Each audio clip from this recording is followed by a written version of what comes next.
Baik, pertanyaan berikutnya. Apakah dalam tahanus dibutuhkan seorang mursyid karena tanpa ilmu justru yang hadir adalah setan? Ya,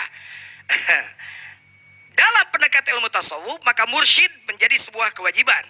Karena kalau bukan mursyid yang jadi gurunya maka setanlah gurunya. Jadi harus ya dalam pendekatan ilmu tasawuf mau belajar bertahanus, mau belajar berzikir, mau belajar apapun harus ada silsilah yang harus kita ikuti. Harus jelas sanadnya kudu nyambung, Pak. Naon teh nyambung mah balik. Apalagi sekarang ngerti nggak ini? Rada ngerti ya Tangerang sini ya.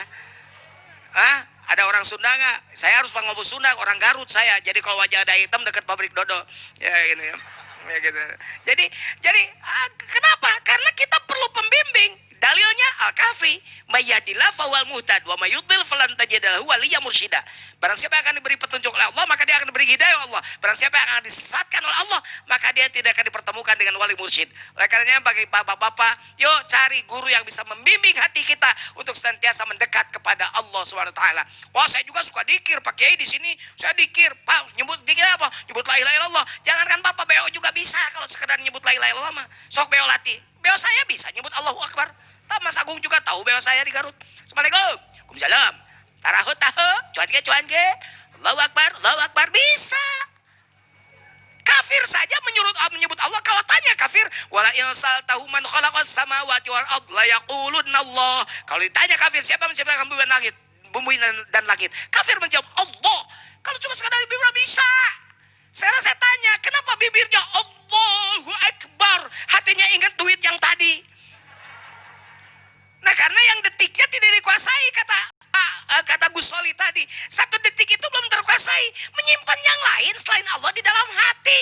Makanya mursyid itu adalah yang menyimpan Allah saja di dalam hati. Menanam Allah saja dalam hati. Agar hati kita tidak berpaling kemana-mana kecuali bersama dengan Allah. Makanya kiaman. Zikirnya sambil berdiri. Qu'udan sambil duduk. Junubihim sambil berbaring. Zikir. Tidur. Zikir. Karena tidur itu saudaranya kematian. Bangun tidur doanya apa? Alhamdulillah ahyana ba'dama, berarti habis mati ibu. Kan ba'dama matana, berarti habis mati.